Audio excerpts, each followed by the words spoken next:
A sonda a gente vai usar sempre que o paciente não estiver se alimentando por vontade própria, né? Então, um paciente chega, não está se alimentando e a gente coloca agradinhos, né? A gente coloca palatabilizantes, como a gente chama, né? No alimento, ele não aceita, a gente tem que pensar se muitas vezes ele está já vindo, né, de casa com essa restrição, redução alimentar, né, e redução de apetite, a gente tem que já pensar em botar uma sonda o quanto antes. E claro, cada paciente vai ser, né, não tem regra de bolo, né?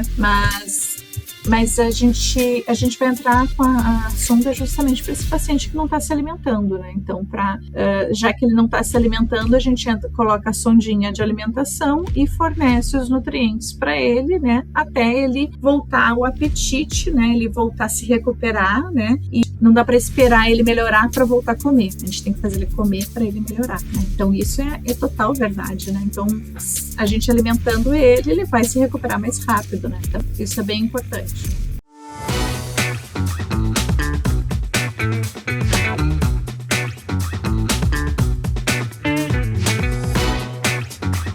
O Pet Food Podcast só é possível através de empresas inovadoras e que apoiam a educação continuada na nutrição de pets. Grupo BR Render. Fazemos juntos o produto para atender você, cliente. 59ª reunião da Sociedade Brasileira de Zootecnia, de 27 a 31 de julho, na UFLA em Lavras. Inscreva-se, sbz.org.br. Ciaves 2026, o maior encontro da proteína animal das Américas. De 4 a 6 de agosto, no Distrito Anhembi, em São Paulo. Oi, pessoal, vamos para mais um episódio do Pet Food Podcast. Eu sou a host Kellen Oliveira, sou médica veterinária e serei a entrevistadora do episódio de hoje. Nós, médicos veterinários, sabemos que a condição corporal que o paciente chega na internação faz muita diferença na resposta, tanto do tratamento quanto da alta médica. Mas também sabemos que nas doenças, o paciente internado, ele entra em um estado de catabolismo intenso. E com isso é necessária uma rápida intervenção nutricional para manutenção desse paciente e bom estado, né, e o seu bom estado de saúde. E hoje vamos abordar o tema nutrição do paciente internado e crítico. Será que nós, médicos veterinários, estamos dando a ela a importância que merece? E para dividir esse espaço comigo, eu tenho o prazer de apresentar a médica veterinária Raquel Valinho Andres. Raquel, seja muito bem-vinda. A Raquel, ela é médica veterinária, formada pela Universidade Federal do Rio Grande do Sul, e ela possui mestrado no programa de Clínica Médica da Faculdade de Ciências Agrárias, que é onde tem a Unesp de Jaboticabal. Então, Raquel, seja muito bem-vinda, muito obrigada por participar com a gente desse episódio. E para o pessoal te conhecer melhor, conta para a gente como que foi a sua chegada nesse mundo da nutrição pet. Muito obrigada pelo convite de participar aqui com vocês e falar um pouco mais sobre nutrição, Kellen. A nutrição chegou para mim já na faculdade, quando eu fiz a disciplina de nutrição e eu via a nutrição como... Porque eu sempre via a medicina veterinária como trabalhar preventivo. Eu nunca quis correr atrás, né? Eu queria trabalhar no preventivo. Achava que a medicina preventiva era muito interessante. E a nutrição, ela tem isso, né? Ela tem a oportunidade de nos dar prevenção. Então, na graduação, comecei a fazer estágio na nutrição, aqui na URGS, né? Só que aqui na época, não tinha nutrição de cães. E daí, na época, era doutorando, que hoje é o professor Luciano Trevisan, ele me indicou o professor Aulos, então eu fui fazer estágio com ele, né? Então, e depois mestrado. E do mestrado saí para trabalhar em empresas e depois fui para atendimento clínico de nutrição. E aí eu me apaixonei, né? E eu estou até hoje aí atendendo, principalmente fazendo essa parte de suporte nutricional em hospitais, né? Que acho que é algo que tem muito ainda a se fazer, né? Eu e minha sócia, a gente montou um sistema bem interessante e que foi assim, o primeiro hospital no Brasil a ter um suporte nutricional mesmo, com médicos veterinários, nutrólogos dentro do hospital, né? Então a gente está fazendo um trabalho bem legal e algo que a gente quer expandir, enfim. Então tá aí na nutrição clínica, trabalho também com na área de consultorias para empresas, dou aula, a gente faz de tudo, né, Kelly? É isso mesmo. E Raquel, isso que você falou, né, da questão da prevenção, isso foi extremamente importante. Então, eu lembro, né, do primeiro episódio do Pet Food Podcast que eu participei, na verdade, eu fui a entrevistada da Luciana Domingues, e o tema era, né, como fazer um pet saudável. Né? Então, fazer um pet saudável ele começa desde a nutrição da gestação da mãe. Então, a gestação daquela futura mãe, a gestação durante o processo de gestação do animal, né, isso faz muita diferença, né? A alimentação durante todas as fases de vida é o que eu sempre comento, né? Faz a diferença aí na prevenção de várias doenças. Mas, voltando aqui para o nosso assunto, quando a gente fala em paciente internado, por que a nutrição ela tem que ser considerada parte do tratamento e não apenas uma etapa? É que, na verdade, a nutrição, ela é um dos tratamentos, né? Ela é uma ferramenta de tratamento. Ela não pode ser só uma parte ali. Então, ela é um dos tratamentos, né? Então, com a nutrição, a gente vai conseguir evitar, né, que o paciente tenha perda de massa muscular, né? Que é algo que é muito importante nessa etapa, né, durante a internação. Durante esse período, o paciente ele tem inflamação, né, estresse metabólico, eles acabam tendo redução no apetite, né, então, muito em função da inflamação ali mesmo, né. Então, se a gente não tem uma intervenção nutricional ali, esse paciente provavelmente vai ficar ali sem comer, né, e vai passar durante esse período de internação mais tempo, com mais dificuldade de recuperação, né, então, por isso que a nutrição precisa estar ali presente, né, diariamente, né, dentro das internações. E qual que é o impacto, Raquel, de uma desnutrição nos cães e gatos hospitalizados? O paciente que não está desnutrido, está faltando nutrientes, né? Ele tá já com uma deficiência de nutrientes na sua alimentação. Então, é um paciente que já tá mais um estado mais grave. Então, esse paciente ele precisa de um olhar mais crítico, mais sério, né, em cima dele, para fazer um suporte mais intensivo mesmo, né? E esse paciente ele tem uma tendência a ter uma perda de massa muscular. Então, a gente vai sempre, né, falar na perda de massa magra, perda de massa muscular, porque ela é muito importante pela questão de manutenção e qualidade de vida. Então, se o paciente tem, no catabolismo, né, na doença, a inflamação, ela promove um catabolismo, né? Então, a doença ela já vai naturalmente provocar, né, o catabolismo, a inflamação.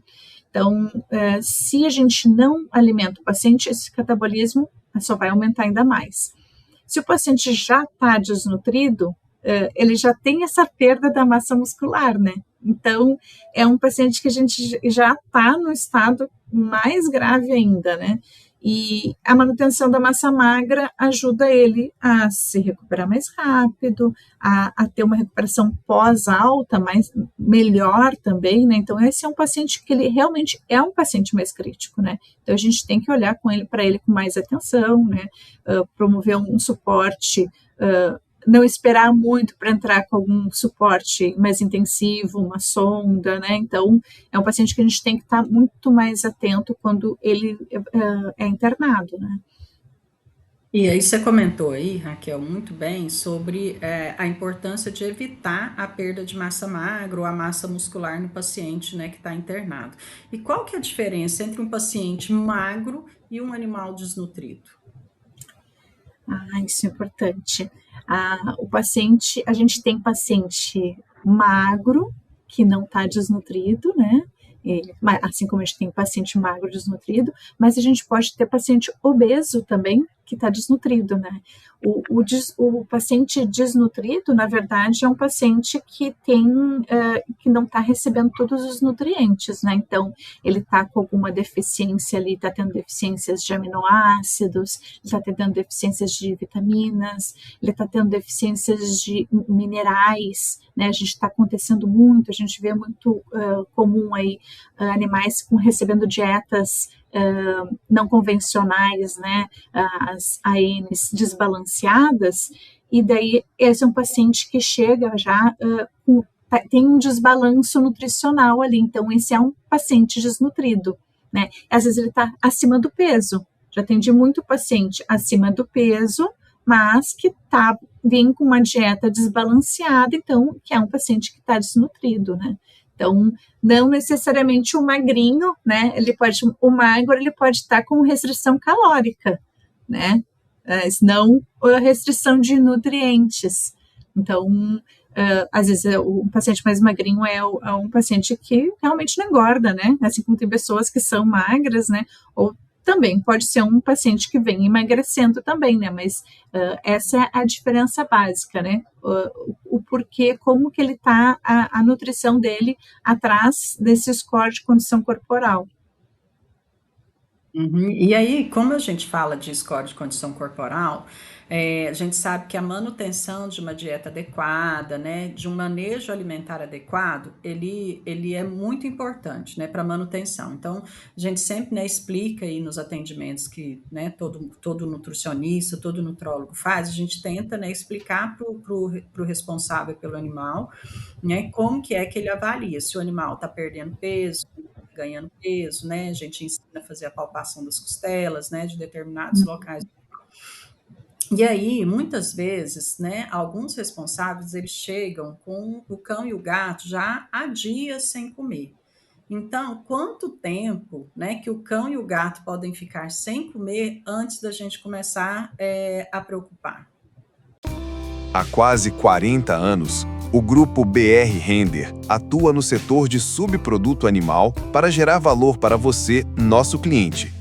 Nossa missão é fortalecer toda a cadeia produtiva, entregando produtos de qualidade comprovada que geram produtividade, sustentabilidade e resultados consistentes. Seja em nutrição animal, energia renovável ou soluções ambientais, estamos sempre ao seu lado. Conte com a gente.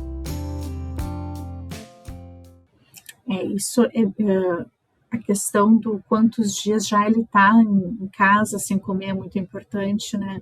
A gente precisa considerar isso é bem importante quando a gente recebe o paciente, quando está fazendo a anamnese desse paciente, né? A gente sempre diz, né, nas aulas, enfim, né, perguntar quantos dias em casa está sem comer. Para gatos é mais delicado ainda, principalmente gato obeso, né? Então, assim, a gente fala assim, no máximo, dos máximos 3 dias sem se alimentar para gato. E para cães, aí, o cão até ele tem uma resistência um pouco maior, mas o gato tem a chance de fazer uma lipidose hepática se ficar mais tempo em jejum, né? Mas é importante a gente considerar não só quantos dias sem comer, a gente tem que pensar que aqueles pacientes que vêm perdendo peso ou que está também em hiporexia, né, comendo pouco já vem diminuindo a ingestão calórica, né, então esse paciente também é um paciente que a gente precisa da atenção, né, então às vezes o paciente está um dia sem comer, mas ele vem já diminuindo a ingestão já há um mês, então esse é um paciente já que a gente precisa dar bastante atenção, é um paciente grave, né? Então, os dias em casa sem comer é importantíssimo, né? E o que a gente pode dizer para os responsáveis é não estar comendo leva logo para o hospital, né? Para ver o que tem, né? Porque não está comendo é um bom indício, né? De que tem alguma coisa errada ali, né? Então, não esperar, né? O quanto antes levar para o hospital, melhor. O quanto antes a equipe veterinária intervir, também melhor, né? Então, não esperar, não ficar na internação mais tempo esperando para ver se vai comer, né? Isso também é uma coisa importante, né? Uhum.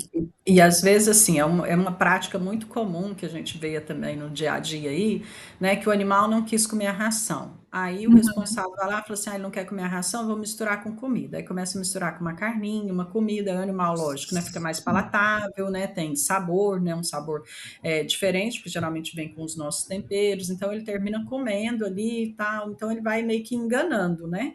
Exato. O responsável ele vai enganando o animal, mas a doença ela continua progredindo. Então, isso que você falou aí, né, da gente avaliar, não é só que parou de comer. A gente tem que avaliar assim, qual foi a conduta de alimentação do manejo, o que aconteceu de diferente no manejo alimentar dele antes dele realmente parar de comer, porque muitas vezes ele já vem bastante tempo assim, né, a gente fala assim, apetite caprichoso, né, um pouquinho Isso. seletivo, né, Seletivo, caprichoso. isso, às vezes, né, a gente só pergunta assim, mas ele não está comendo quantos dias? 3 dias. Mas, assim, na verdade, não é 3 dias que ele não está comendo nada, né? Isso tem que ficar Exato. eu sempre falo assim que é muito importante que eu falo para os meus alunos, que assim, o animal ele não para de comer da noite para o dia. Lógico, tem casos que sim, mas da noite para o dia ele não para de comer, ele começa a diminuir, começa a sobrar um alimento, aí o responsável vai lá, começa a querer enganar, coloca uma água morna, coloca um arroz, coloca lá uma carne, ele vai meio que enganando a coisa até, né, e a doença vai progredindo, né? Então isso aí é uma coisa que a gente tem que, né, sempre reforçar com os nossos Atento, né? Isso, tem que ficar sempre atento, né? Não é quantos dias ficou sem, o que mudou para trás desses dias que ele está sem. Isso, se vem perdendo peso, uma boa pergunta também, né? Então, eu sempre falo também, né, assim, a anamnese, ela é importantíssima, né? Então, ou conversar bem, né? E é algo que ainda não se dá muita atenção, né? Nessa parte de receber, né? Na anamnese do paciente mesmo, né? Se perguntar qual ração, né? Nem quanto ele come, né? Então, isso é algo que ainda os clínicos precisam se adaptar, né, a esse protocolo, né, de questionamentos nutricionais, né? Tão importante, né, tu ver todo esse exemplo que tu deste aí é fundamental, né? Bom, e aí, voltamos lá para o nosso assunto aqui, né, do paciente internado.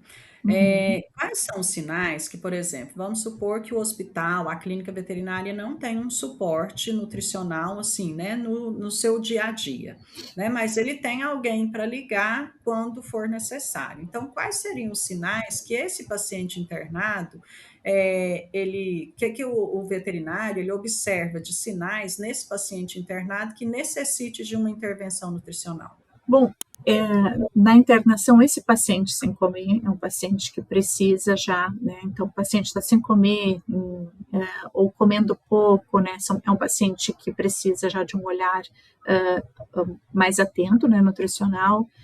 Pacientes com doenças crônicas em geral, paciente doente renal, paciente diabético, um paciente oncológico, que mais... enfim, um paciente com alguma alteração hepática. Então, qualquer paciente que tenha uma alteração crônica, segundo a OSAVA, já tem uma indicação, né, de ter uma intervenção nutricional, né, e de estar atento. Pacientes que estejam com processo inflamatório, enfim, todos esses pacientes têm o problema de excesso de tártaro, agora me faltou o nome. Periodontal. Doença periodontal. É o paciente que tem a doença periodontal, é um paciente que tem já uma doença crônica ali também, né? Então, todos esses pacientes, eles precisam de um suporte nutricional mais específico, né? E um olhar mais crítico, mais cuidadoso para eles, né? Na verdade, o ASAVA... Desculpa. O ASAVA, na verdade, eles falam que esses pacientes, né, que na verdade seria bem dizer, todos os pacientes, né, eles precisariam de um nutricionista, né, uma pessoa com conhecimento específico de nutrição ali olhando por eles para fazer uma prescrição para eles. É isso que o Azapa diz. E aí você falou, assim, nas doenças crônicas, né? E a gente sabe que nós temos inúmeras doenças crônicas que fazem com que os animais deixem de comer, desde um problema renal, um problema cardíaco, um problema hepático, as enteropatias, né? Então, isso tudo pode gerar aí uma deficiência, né? Uma falta de apetite no animal. E em relação à dieta, existe uma dieta ideal para todo paciente internado ou a gente tem que avaliar? O que a gente avalia para fazer uma dieta ideal para aquele paciente, por exemplo, um doente renal ou um hepatopata? Existe uma dieta assim ideal? Não tem uma dieta ideal porque, infelizmente, o paciente não é geralmente não tem uma coisa única, né? Eles geralmente têm outras alterações, têm comorbidades, né? Então, o pessoal gosta muito, né, de receita de bolo, né? Na nossa área não tem como, né? É muito difícil a gente ter uma receita. Tem alguns casos, assim, que, né, é um pouco mais padrão, mas, em geral, é olhar para o paciente e ver as necessidades daquele paciente, né? Então, muitas vezes vai ter comorbidades, a gente vai ter que associar, ver o que é melhor para ele, né? Então, não existe uma alimentação ideal. Até isso, uma coisa que a gente fala, na internação, precisa ter diversos alimentos diferentes para atender diversos quadros diferentes de pacientes, né? Porque nem sempre, e mesmo assim, de alimentos comerciais, aqui no Brasil, às vezes, a gente ainda precisaria de uma outra opção, né? Então, infelizmente, aqui no Brasil, a gente não tem tantas opções de alimentos coadjuvantes como tem fora do país, né? Na Europa, Estados Unidos, né? Mas a gente consegue fazer bastante coisa, assim, e ajudar muito com o que a gente tem aqui. E aí, Raquel, ainda falando aí das doenças crônicas, eu lembro que, né, quando eu era estudante, lá, né, em 1900 bolinha atrás, aí meus professores, né, iam falar sobre pancreatite. E aí, quando eu estudei, né, 1900 bolinha atrás, vamos deixar isso bem claro, a gente sempre, né, fala assim, não, porque a pancreatite você não pode alimentar, né, você tem que deixar, o animal tem que permanecer de jejum. E a gente sabe que, né, já tem bastante tempo que essa história do jejum na pancreatite, ela caiu por terra. Então, o que você me fala, quais são as novidades em relação a essa doença crônica, né, que é a pancreatite, e o jejum ou não, né, e a alimentação ou o jejum alimentar? É bem importante essa pergunta. Na medicina humana também, né, se fazia isso.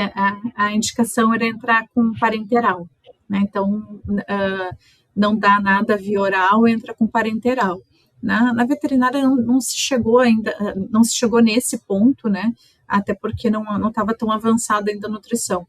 Mas o que a gente sabe hoje é que realmente o jejum não é indicado, né,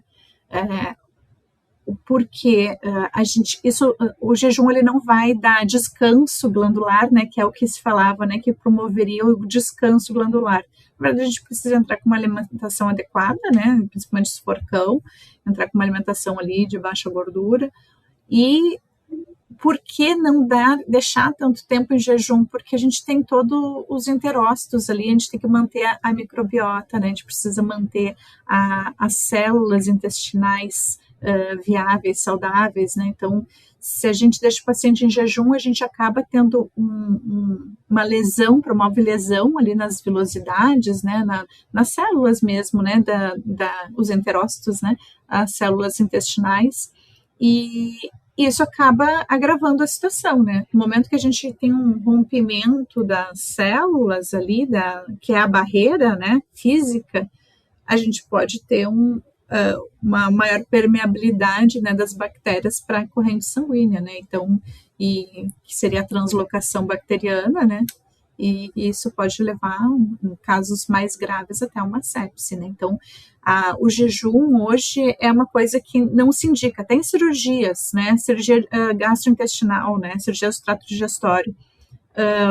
Geralmente é 12 horas, 8 horas de jejum e já se entra com alimento líquido, né, dependendo da porção do intestino, já se entra com alimento líquido em porções pequenas, já para justamente a gente estimulando, nutrindo essas células, né, e se reestabilizando essa microbiota, né, fundamental. E, Raquel, você comentou aí, um dos suportes nutricionais que a gente usa, né, e hoje com uma certa até, tem uma facilidade maior, que você comentou aí sobre a nutrição parenteral. Então, falando um pouquinho agora dos suportes que a gente tem, né, quando que é necessário a gente usar uma sonda alimentar? A sonda a gente vai usar sempre que o paciente não estiver se alimentando por vontade própria, né, então um paciente chega, não está se alimentando e a gente coloca os agradinhos, né? A gente coloca palatabilizantes, como a gente chama, né? No alimento, ele não aceita, a gente tem que pensar, se muitas vezes ele está já vindo, né, de casa com essa restrição, redução alimentar, né, e redução de apetite, a gente tem que já pensar em botar uma sonda o quanto antes.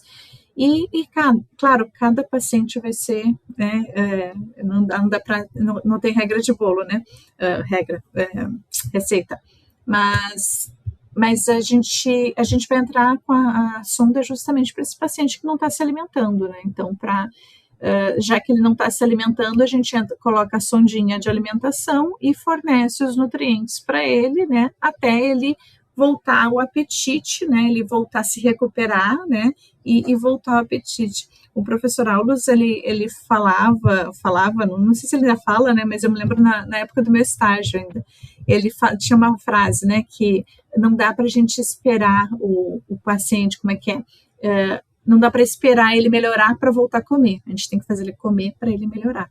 Então, isso é total verdade, né? Então, a gente alimentando ele vai se recuperar mais rápido, né? Então, isso é bem importante, né? E mesmo porque, né, Raquel, lembrando que existem vários medicamentos que eles são dependentes de nutrientes para que faça a sua ação lá no corpo do animal, no organismo do animal. Então, o animal sem se alimentar, como a gente começou a falar sobre desnutrição, o animal desnutrido, a chance do medicamento, dos tratamentos serem mais eficientes, ela é muito menor. Então, esse é um dos principais pontos. Isso é um dos principais pontos que a gente sempre, né, insiste para que o animal, ou se ele não está se alimentando de forma espontânea, ele precisa, né, a gente precisa ter um suporte dentro da alimentação. E ainda, Raquel, falando um pouquinho sobre esses suportes que a gente tem, né, hoje a nutrição enteral, as sondas que a gente tem, e a nutrição parenteral. Qual que é a maior vantagem da nutrição enteral em relação à nutrição parenteral hoje, para você? É justamente a questão de nutrir, fazer essa nutrição dos enterócitos, né? Então, a gente, no momento que a gente está fornecendo o alimento ao paciente, né, por via enteral, né, ou seja, pelo tubo digestório, né?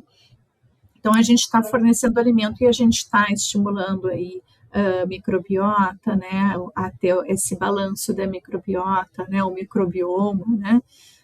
Os termos estão sempre mudando, né? O bioma, né? Então, manter esse bioma, né? Ativo, saudável, manter as células, né?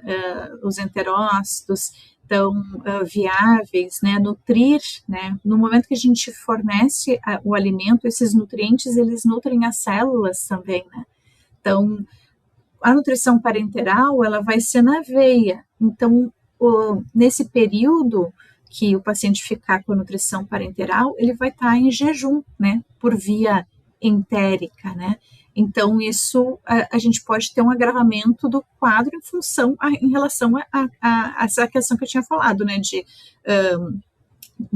ter lesão, ali nas células, né, ter translocação bacteriana. Então, a gente sempre vai preferir, né, se o paciente tiver de condições, a gente sempre vai preferir a via enteral, né. A parenteral, assim, é no último dos últimos casos, assim, a gente bem dizer, não tem usado, né, porque raramente tem necessidade, né. Mas, claro, alguns casos, sim, mas, em geral, a gente entra com a enteral. E aí, falando um pouquinho aqui da enteral, né, seja ela via sonda esofágica versus as gastrotomias, quais Uhum. seriam as situações que você indicaria a utilização da sonda esofágica, da gastrotomia ou da nutrição parenteral? Cita alguns exemplos aí para gente. Tá. A sonda esofágica, a gente costuma usar, a gente usa bastante, né? E ela, geralmente a gente vai usar ela para pacientes que vão precisar de uma alimentação enteral por um período mais longo, mas que tenham trato aqui esôfago e tudo íntegro, não tenha problema esofágico. Então, esse paciente a gente vai, e ela é uma sonda mais simples de ser colocado, né, com menos riscos. Então, o paciente oncológico, paciente nefropata, o paciente que fez uma cirurgia uma cirurgia grave que pode ter diminuição do apetite, então é um paciente que já tem uma indicação de colocação de sonda. Um paciente com fenda palatínica, né? Então, esse paciente já precisa de uma sonda esofágica. Para a sonda, quando que a gente vai preferir a sonda gástrica à sonda esofágica? Perdão, é justamente quando a gente tem alguma alteração do esôfago. Então, megaesôfago, alguma estenose esofágica, algum problema no cardio, né? Então, qualquer alteração que a gente tenha no esôfago, a gente então vai dar preferência, né? Vai se utilizar a sonda gástrica. Ela é a colocação dela é um pouco mais delicada, né? Assim, tem um pouquinho mais de risco, mas é também muito aplicável.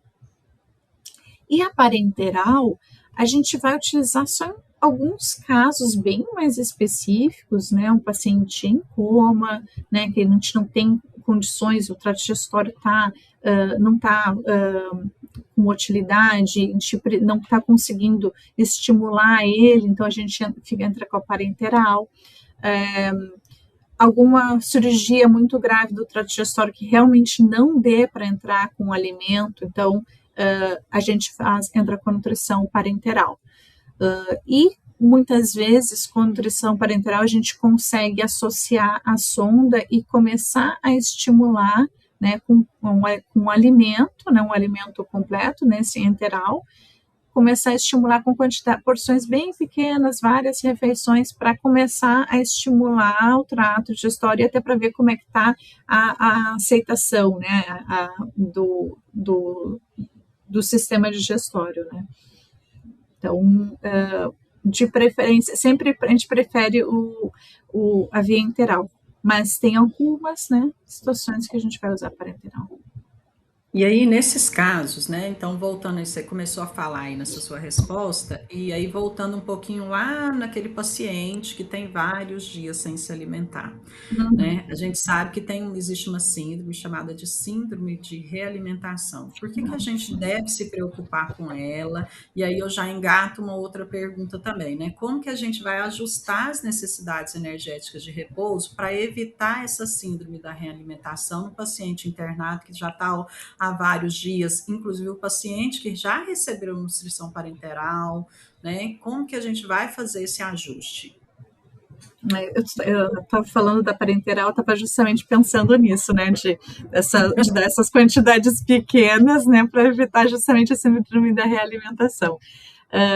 A síndrome da realimentação, ela é uma alteração provocada por justamente o paciente estar muitos dias sem se alimentar, e aí ele tem uma baixa de potássio, de fósforo, de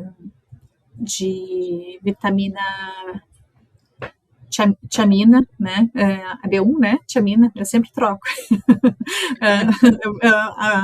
a B1 e B3, mas é B1, né, a hipotiaminose, né, então a gente tem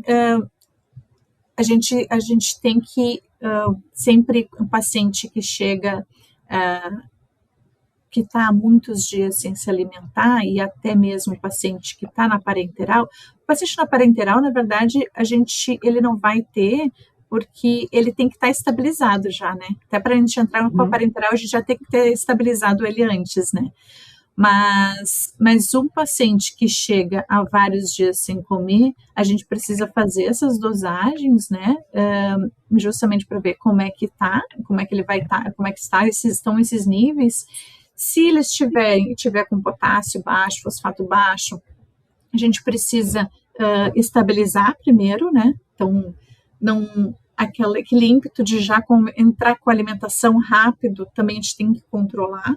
Então, primeiro estabiliza o paciente, a parte de a volemia, né? Então, hidratar esse paciente e começar essa reposição de eletrólitos, né? E daí sim, ele estabilizando, a gente entra com alimento. Provavelmente, geralmente esse paciente não tem muito apetite, a gente tem que entrar com sonda, a gente vai entrar, isso mesmo por via oral, a gente entra com uma porção reduzida. Então, a gente começa com 25% da necessidade energética. Então, a gente calcula a necessidade energética de repouso dele, mas eu vou entrar com uma porção, não vou entrar com 100%, eu vou entrar com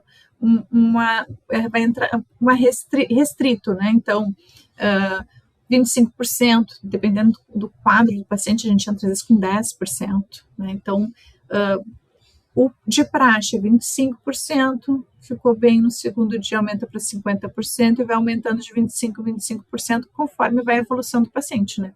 Então, por isso que é importante a gente acompanhar diariamente, né, para ver a evolução dele, né? Mas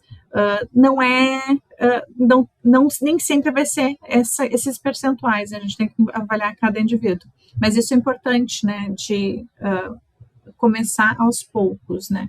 Tu tinha feito uma outra pergunta também? Não. Na verdade era o que era a síndrome, por que a gente tem que se preocupar com ela, e você respondeu também como que a gente evitaria, né, de acordo com as necessidades energéticas de repouso, como que a gente evitaria, e você também acabou de responder, né, a gente entra aí de forma gradativa aí o alimento. E aí, essa é uma pergunta que muitos veterinários, e a gente até vê em várias literaturas, em relação à necessidade energética de repouso. Então, algumas literaturas, elas trazem que, como o animal está em repouso, o animal que está hospitalizado, ele não está tendo gasto de energia com atividade física. Então, aí eles dão lá uma fórmula, né, que as necessidades energéticas de repouso é igual a 70 vezes o peso metabólico corporal, né, que é o peso corporal de 75. E aí tem algumas outras literaturas que falam que, na verdade, as necessidades energéticas, elas vão variar de acordo com a doença do animal. Então, às vezes, a gente tem que multiplicar por 1,2, 1,4, até 2, né? Casos sinais graves, 2, 3. E o que você acha disso? O que você tem feito hoje, né, dentro da sua rotina a respeito desses cálculos da energia, da necessidade energética de repouso? Você tem calculado só a necessidade energética de repouso, ou você tem feito esses ajustes de acordo com a doença? Não, saiu estudos mais recentes, agora não vou saber te dizer nem o ano, nem o autor, mas até dei uma aula há pouco, e ainda coloquei essas referências, mas óbvio, né, que eu não vou lembrar. Mas tem esses estudos, eles falam justamente para não se usar os fatores, né? Porque justamente pelo paciente estar nesse estado, né, por mais que ele esteja com diversas doenças em catabolismo, a gente tem o risco da superalimentação. Então, a superalimentação é algo que vem se falando muito, né? E o risco da superalimentação. Então, no consenso dos hospitais, que saiu de 2021, 22, ali que eles falaram, não é tão recente, né, mas a gente já está em 26, mas é de lá, e tem um estudo de humanos também, que eles citam inclusive veterinária.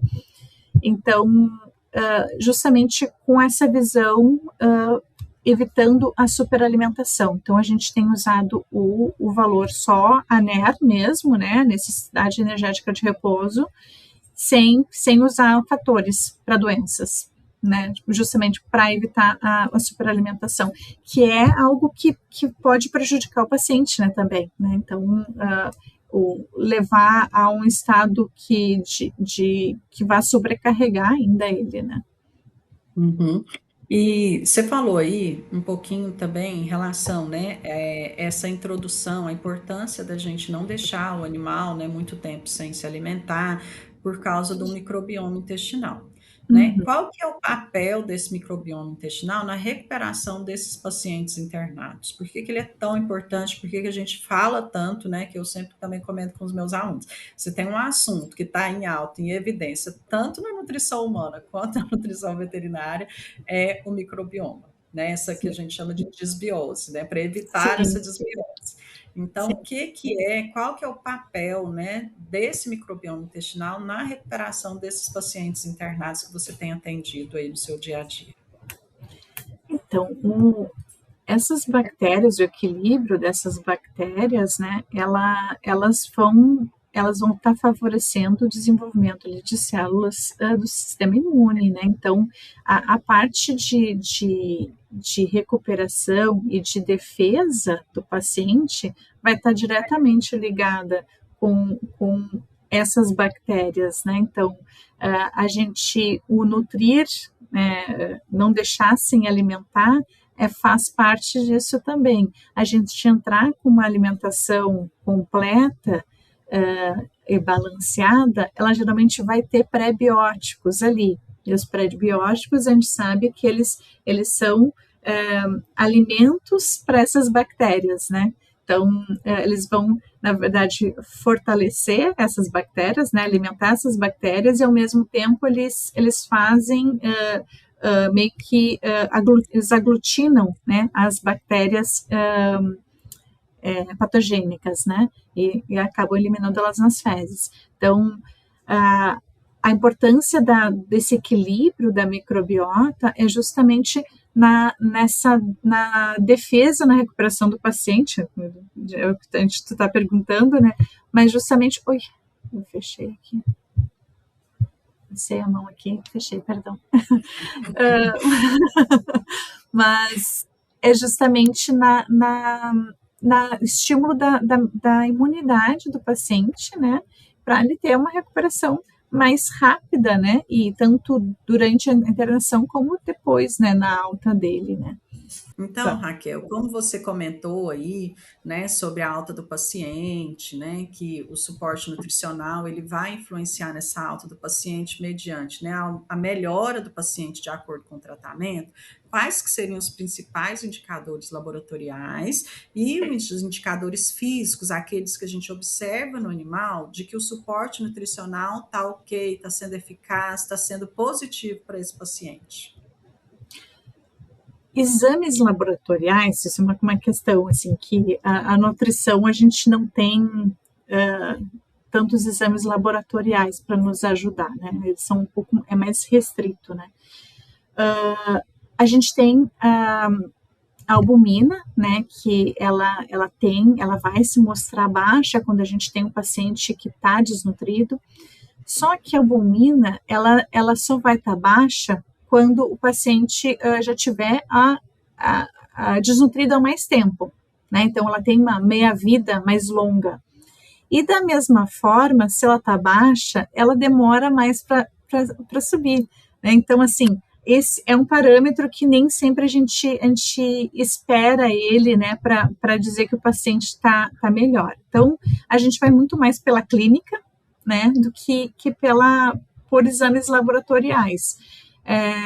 O paciente, claro, ele vai hidratar, geralmente ele recupera o peso por hidratação, isso é uma coisa que a gente fala, né? Eu costumo brincar na internação, nossa, ganhou 800 gramas, né? Como a nutrição é boa, né? Mas, não, o paciente estava uma uva passa, né? Ele reidratou, né? Não foi nutrição. Então, o parâmetro peso, ele é muito mais relacionado à hidratação, ele é muito importante, né, para isso. Mas a questão de disposição do paciente, né, então o paciente que não estava comendo começa a comer, então esse paciente está mais disposto, então é muito mais nessas visões mais de sensibilidade, né, do que realmente, claro, se a gente está com uma alimentação, o paciente começa a ter diarreia, daí já vejo se, bom, alguma coisa, se não tem nenhum outro fator, a alimentação não tá legal, né? Então, tem alguns mais indicadores de quando não deu certo do que quando, né, quando está certo é que realmente o paciente está bem, né? Ele começa a melhorar, ele melhora mais rápido, né? Então, acho que esse é o indicativo, assim, ele melhora muito mais rápido. Melhora o ânimo, né? A aceitação do Isso, alimento, né? Então, isso tudo a são parâmetros aí disposição, né? isso, o ânimo do animal, ele muda, né? Eu falo assim, que nutrição Total. e sangue, eles são vida. Você pega o Hidratação animal, também, né? é vida, né? Bom, Uhum, Raquel, e você comentou lá, quando você estava se apresentando, que você, né, junto com uma colega, tem um serviço de nutrição, né, uhum. hospitalar. E que mensagem que você deixaria aí para os médicos veterinários que têm intenção de seguir aí essa parte aí desse suporte nutricional em hospitais, em clínicas veterinárias e hospitais para pacientes internados? Qual que é a mensagem, assim, que dos anos que você vem trabalhando com isso, o que você dá de positivo e negativo para eles? Assim, pensar lembrar, na verdade, que a nutrição, ela não é, né, como a gente conversou lá no início, não é uma parte só do tratamento, faz parte do tratamento. Então, a gente precisa olhar para ela como ela sendo ferramenta, ela sendo fundamental para a recuperação daquele paciente. Então, é uma das terapias. A gente faz a fluidoterapia, vai fazer a transfusão de sangue, né, que é mais raro, mas então, assim como a fluidoterapia é necessária, a nutrição é necessaríssima.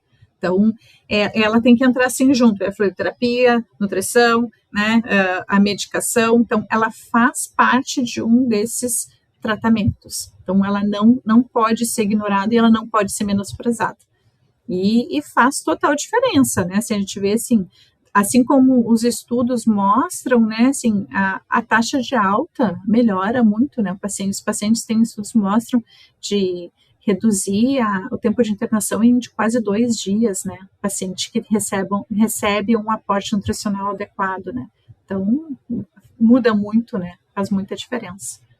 Então, Raquel, faça um suporte nutricional.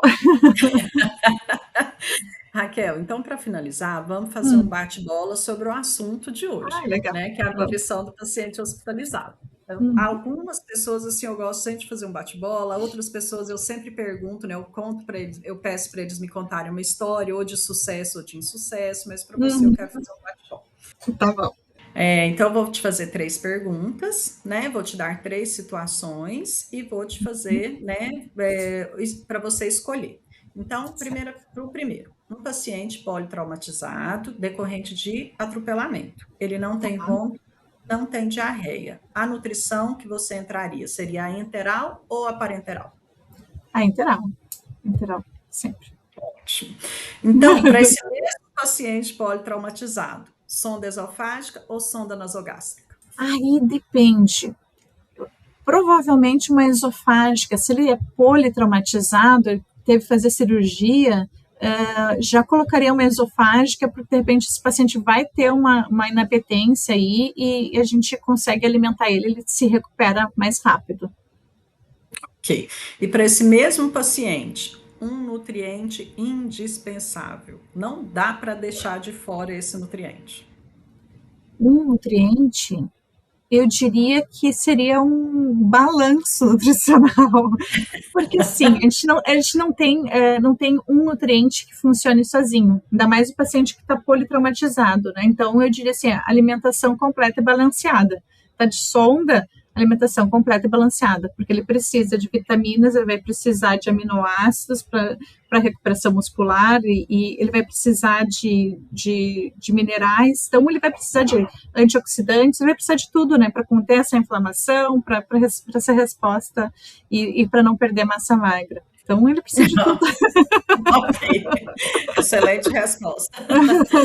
Bom, foi um prazer falar com você, né? Muito obrigado novamente, mais uma vez, pela sua colaboração em abordar esse assunto, que é um assunto do nosso dia a dia aqui, né? Para quem trabalha em hospital, clínica veterinária, é um assunto que a gente tem que estar sempre abordando.